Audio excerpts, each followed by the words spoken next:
Right, we talked going into half about just playing that full 60 minutes. You just had that 3-minute spurt of a little bit of a decline of what that standard is for you guys. How frustrating is that? That you came back, you made it competitive there towards the end, but just that 3-minute lapse. Yeah, really, really frustrating. Hard to put into words. Yeah, we're right there. It's just this league, you got to play 60 minutes. Like, there's just too many good teams. They're going to capitalize, and that's all it takes. It's just a small little spurt to not be able to get the win. So really frustrating, for sure. What can you take away from just not letting the game get completely out of hand there in the third and coming back and making sure that it was competitive there down the stretch? Yeah, I mean, guts in the fourth there. I think it was 13-7 or something like that. And we stormed back, and we did it as a unit. There wasn't really anyone who kind of took the team and put them on their back there. It was just a lot of guys chipping in, and we had a guy on the back end score, and then a couple guys in the O score. So we did it as a unit, and stuck together. It's just frustrating. We talked earlier today about defensively Saskatchewan. They play a little bit different. Shot total was down tonight, but did you feel like your guys' quality of shots was maybe a little bit better than in previous games? Yeah, I mean, we swung the ball really well, for the most part tonight, and I think we had Skiggs moving around and dropping to his knees, and shooting off the swing and taking Sask into a little bit deeper water there.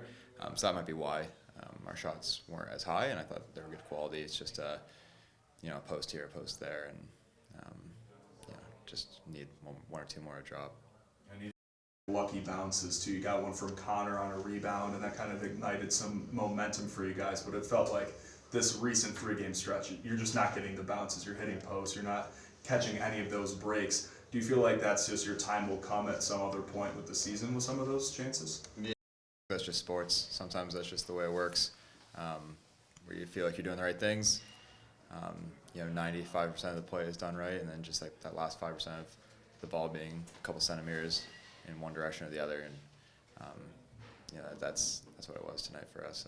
But proud of our unit for sticking together and coming back to make a final push there. It's an emotionally difficult loss, especially when you guys come back like that. Do you feel like this kind of loss and the way that you guys were resilient at the end, that this could be a turning point for you guys? For sure.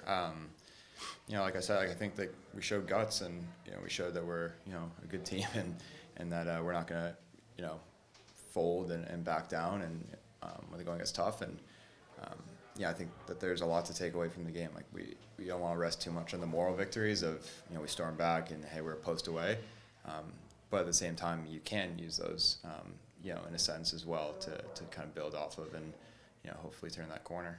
After the run where they kind of started to pull away on the third, it seemed like something changed in the energy on your guys' side. Was there something said on the sidelines or between the guys that really sparked things? I don't know if anything really major happened. I mean, I know Ralphie came down into the huddle, or the tunnel, sorry. I think it was 13-7 at that point, and just said, we're not out of this game. Just stick with it. The offense, we can put the ball in the back of the net, and we happened to do it right after that a lot. So maybe you can credit him for that. Maybe give him a little bit of credit. So you guys got half of your game goals in the fourth quarter. What were the Rush doing, particularly in the first quarter, the early part of the second quarter, that you guys weren't getting the looks that you guys got in the fourth quarter? Because we wore them down a little bit, and we were moving the ball really well and taking them deep in the clock. And I think the longer the game went on, they might have got a little more tired. The goalie's going to have to swing side to side. He's going to have to be on his knees, get it back up. So I think part of it's just wearing them down. But they're really athletic. I got stripped a couple times. Once they get out in your hands, most teams in this league are going to play more of a style of pushing you down, opening up, anchoring the crease. Once they're on you, they're jumping you, and they're going to stick on you. So they're athletic. Credit to them. But I think just as the game went on, we were able to kind of just wear them down, shift by shift and stack shifts over and over. You guys have a stretch coming up of games too, and now that you dug a little bit of hole, what do you guys talk about as a team looking at this tough part of the schedule, thinking that, you know, we've got to, you know, we've just got little things to correct, but like, how do you guys go about that process over the next couple of weeks? I don't think you can look too far forward, and I think you got to look one game at a time. You know, whether a team's first in the league or last, like every team can win.